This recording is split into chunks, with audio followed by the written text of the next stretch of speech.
Agora, a gente vai formalizar esse método e desmistificar um pouquinho dessa magia que foi ele de estar dividindo e passando o dt para um lado e fazendo o lado depender só de uma variável e outra, porque isso pareceu meio mágico e é bem informal, de certa forma. O que eu quero dizer com integrar um lado? Simplesmente colocar um símbolo de integral. Eu poderia colocar uma estrelinha de cada lado, mas isso teria algum significado, né? A gente pode pensar nisso, né? Mas vamos dar uma olhada mais profunda no que esse método nos diz. Bom, primeiro de tudo, tem que ter uma definição que é de uma equação separável, né? O que é uma equação separável? Uma equação separável é uma equação diferencial da forma y' de x, é a variável que eu vou usar agora, é igual a uma certa função f de x multiplicada por outra função que depende de y, essa g de y aqui. Então, isso é uma equação separável, tá? Então, como é que o método se procede quando a gente tem uma equação dessa forma? Tá? A primeira coisa que a gente vê aqui é que a gente pode escrever isso como a notação de Leibniz, né? Ou seja, y' é igual a dy dx. Né? Isso vai ficar mais claro aqui, para ficar mais claro durante a nossa demonstração aqui. Com isso, o que eu posso fazer? Eu posso passar a minha g de y para o outro lado, dividindo. Né? Então, o que eu tenho aqui? Fazendo isso, eu vou ter aqui 1 sobre g de y vezes dy dx é igual a minha f de x. Tem essa forma aqui. Agora, tendo isso em vista, a gente pode calcular a nossa antiderivada dos dois lados em respeito a x. Ou seja, a gente pode ver qual é a antiderivada de cada lado da equação em relação a x. Ou seja, isso aqui vai nos dar que a integral de 1 sobre g de y vezes dy dx em relação a x, ou seja, dx aqui, é igual à integral de f de x dx. Aqui. Então, a gente percebe aqui nessa parte que pela regra da substituição, né, ou seja, que isso aqui, na realidade, que dy é igual a dy dx vezes dx, como a gente costuma fazer na hora de integrar por substituição, né? Isso aqui é igual a dy. Então, o que a gente tem aqui? A gente tem que a integral de dy sobre g de y é igual a integral de f de x dx. Então, depois que a gente resolver isso aqui, a gente vai chegar a alguma coisa em y aqui, em x do outro lado, e a gente, se conseguir, a gente isola o y de um lado e deixa tudo em função de x. Isso a gente chama de forma explícita da solução. Mas vai haver casos que não tem como explicitar essa função y, então a gente vai acabar deixando de um lado só uma expressão que envolva x e y igual a outra coisa, né? Isso depende da solução da minha equação. Isso é uma parte da solução. O que é uma parte da solução? Porque a gente partiu de uma equação dessa forma aqui. Tá? Então, o que tem de peculiar aqui que a gente tem que notar? A gente fez uma divisão, ou seja, a gente pegou esse g de y e passou para o outro lado. Então, só para deixar registrado aqui, a gente sabe que daqui uma das soluções vai ser dada por dy sobre g de y, que é igual à integral de f de x dx. Aqui a gente faz isso, se consegue deixar explícito ou implícito, não sei. A gente tem que solucionar isso aqui. Só que, quando a gente faz essa divisão por g de y, qual é a restrição que a gente tem com uma divisão? O denominador não pode ser zero, porque a divisão por zero é indefinida. Ou seja, quando a gente passa esse g de y para cá, ele tem que ser diferente de zero. Ou seja, a gente está eliminando alguma solução aqui. É possível que a gente, nesse processo, a gente acabe perdendo alguma coisa que não consegue voltar depois com a solução que a gente encontra só aqui. Então, qual é a solução geral, no caso de uma equação separável? É a solução dada por essa forma e as soluções que são os valores constantes que zeram essa função. Ou seja, por que isso? Ao passar esse g de y por outro lado, isso aqui não pode ser zero.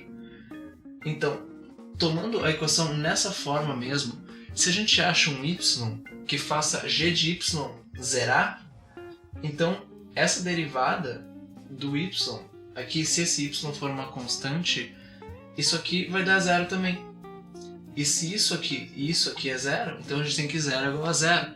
Ou seja, esse valor de y que eu achei é uma solução também. Só que é uma solução que a gente perde ao fazer essa divisão, porque a gente não consegue recuperar isso em 100% das vezes. Porque como a gente disse que isso aqui não pode ser zero, então a gente pode acabar perdendo alguma solução. Então, na realidade, as soluções são dadas por isso aqui e também pelos valores de y real, tal que g de y é igual a zero. Então, esse é a pitadinha do método que faltava. É o final. Então, o método em si ele vai ser dado por essa solução e essas soluções. E essa é a formalização do método. Aquela magia, aquela coisa que a gente fez de integrar dos dois lados, aquilo, isso pode ser sempre feito rigoroso, seguindo essa parte aqui. Aquilo é só um método mecânico que a gente usa e que funciona, porque a gente sempre consegue fazer ele ficar rigoroso. Então, para elucidar melhor os conceitos do método e tudo mais, vamos resolver um outro exemplo de equação separável, né? Que é y' igual a xy com esse problema de valor inicial, que o y em x igual a 2 é igual a 3. Né? Essa y é uma y de x, né? Como subentende-se aqui. O primeiro passo, para a gente ser um pouco mais formal por agora, é identificar o que são a minha g e a minha f, né? Que tinham antes. Ou seja, a gente está numa forma aqui que tem só a derivada no lado esquerdo, ok? Então, aqui a gente tem uma função só de x, f de x, que multiplica outra função só de y. Então, o que a gente sabe do método? Né? A gente sabe que a gente tem como soluções gerais, né? Ou seja, essa família de funções, porque a gente tem essas constantes que a gente pode variar dependendo do problema de valor inicial. Uma das soluções é dada por uma constante que zera a g de y. G de y é igual a y, né? Qual o valor de y zera y? Y é igual a zero, né? Então a gente já tem no começo aqui que y igual a zero é uma solução. Então já temos essa informação. Agora a gente procede da forma como a gente havia procedido antes, né? A gente tem aqui o y'. A gente escreve isso como sendo dy dx, que é igual a xy. Daqui a gente tem que deixar um lado só dependendo de y e o outro lado dependendo só de x. Ou seja, daqui a gente sai que dy sobre y é igual a x dx. Passei o y para cá e o dx para cá. Agora esse lado depende só de y e esse lado depende só de x. Então a gente pode integrar dos dois lados. O que a gente vai ficar aqui? A gente vai ter que a integral de dy sobre y é igual a integral de x dx. Né? Dy sobre y A integral é o ln do módulo de y, que é igual a integral de x dx é x² sobre 2 mais c. Percebam que eu não coloquei uma constante desse lado aqui, porque essa constante sempre vai poder ser incorporada à constante do outro lado. Então não tem porque a gente estar escrevendo duas constantes à toa.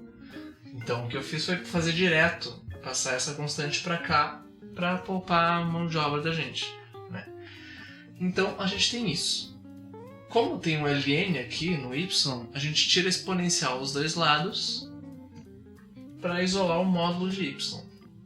Então, o módulo de y é igual a exponencial deste lado aqui, que é e na x² sobre 2 mais c.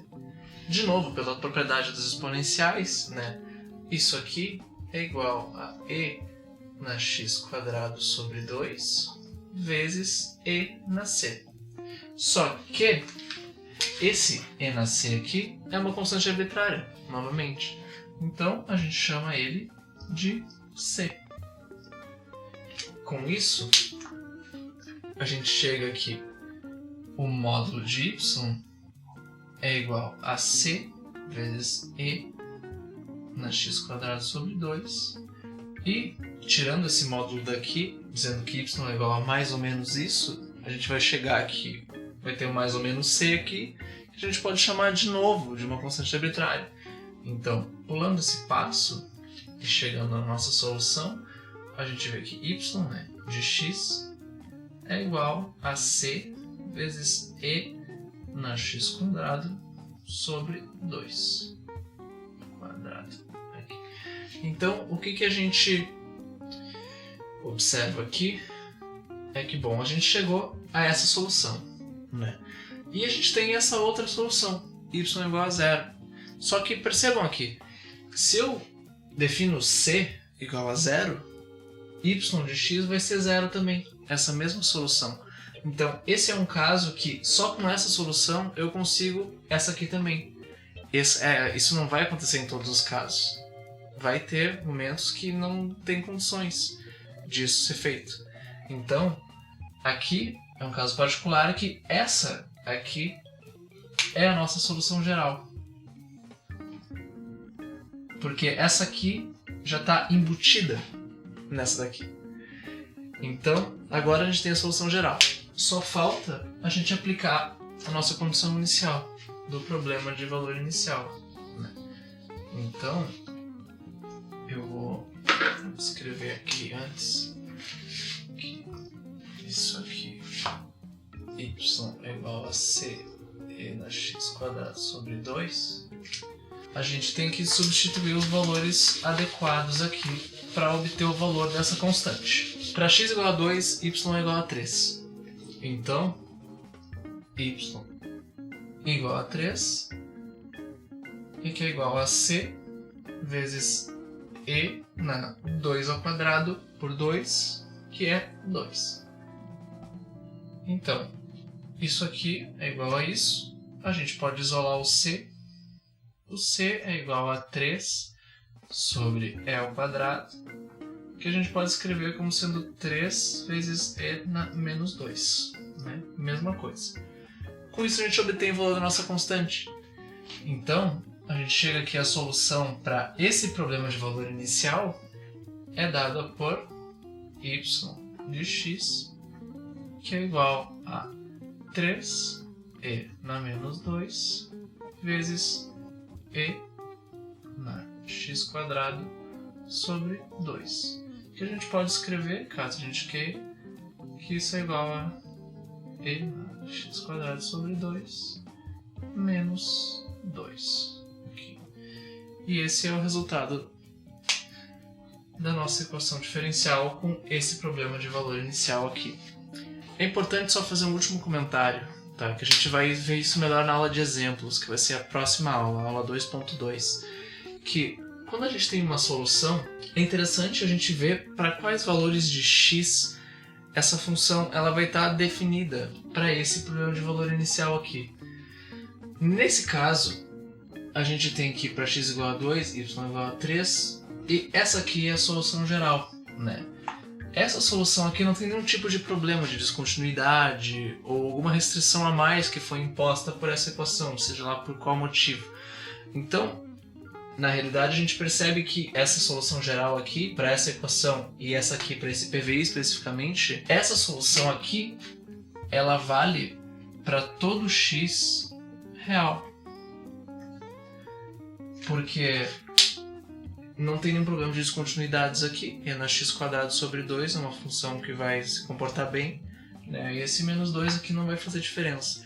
Se a gente tivesse alguma descontinuidade, esse intervalo aqui, ele pode variar. O x pode ou variar de menos infinito até um número, ou de um certo número até mais infinito. Isso depende, mas isso a gente vai ver melhor na aula de exemplos, que vai ser a nossa próxima aula. Bom, com esse exemplo aqui a gente vai terminar essa aula e a gente vai deixar na descrição aqui um PDF com uma lista de exercícios sobre esse assunto que a gente acabou de ver, de equações separáveis, tá? Vai ter alguns exercícios ali. Na aula que vem, a gente vai disponibilizar outro PDF com as resoluções passo a passo, detalhadas, escritas por mim, dos exercícios que a gente vai passar na lista de exercícios dessa aula aqui.